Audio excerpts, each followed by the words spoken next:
A chance encounter that changed everything. The town hall in Fayetteville, North Carolina, was packed.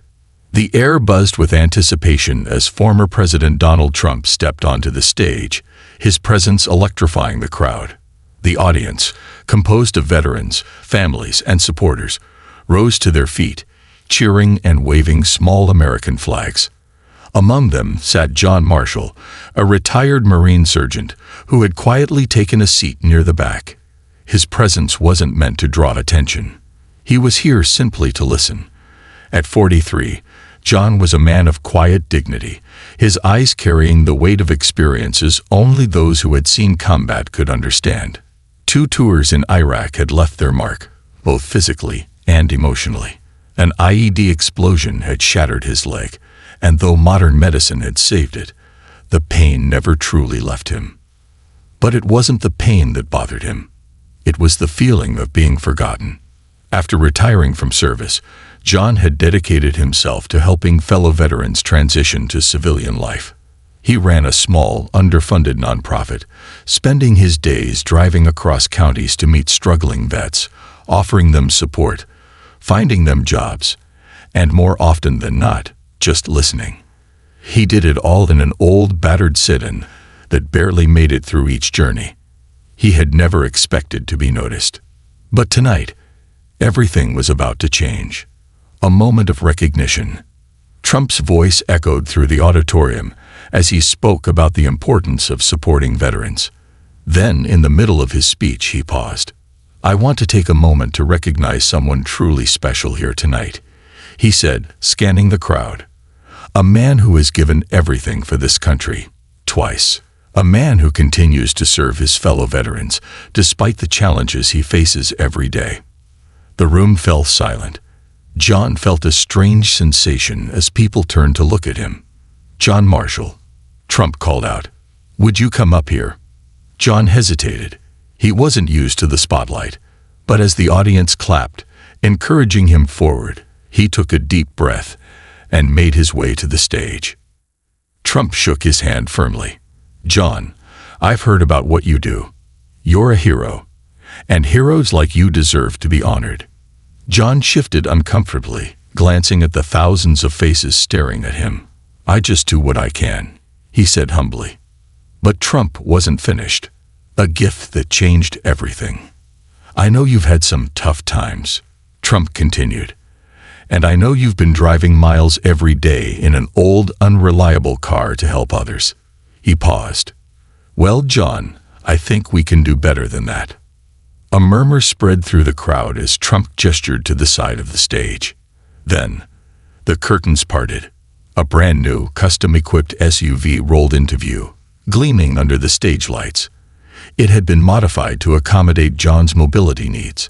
A large red bow sat on the hood, and on the rear window, a small American flag decal gleamed. The crowd erupted in applause. John's breath caught in his throat. His legs felt weak. He had never expected anything like this. His hands trembled as he wiped at his eyes.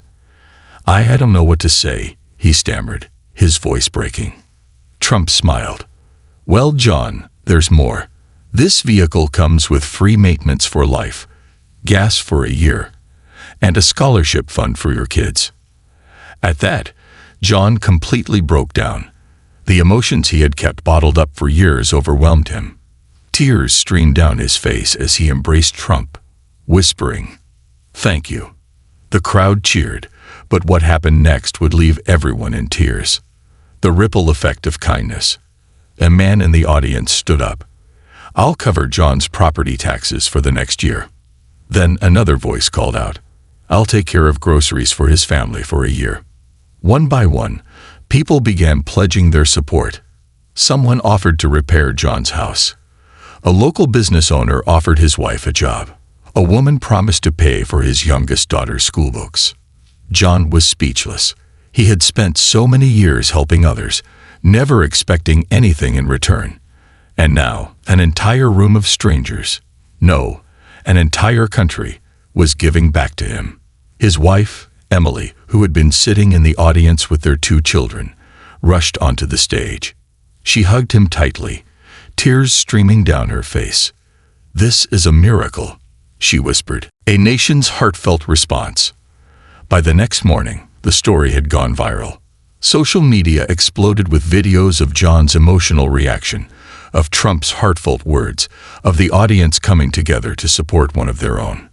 Television networks picked up the story, and within 24 hours, donations flooded in from across the country. Someone paid off the remaining balance on John's mortgage.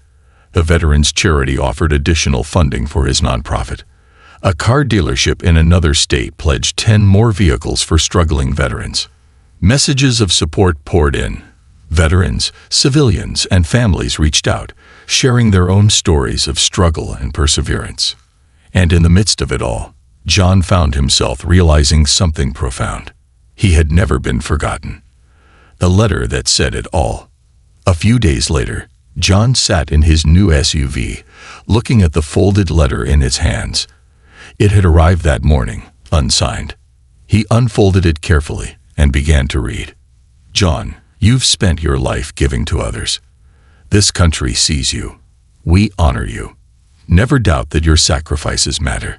Thank you for being the kind of man who reminds us all what true service looks like."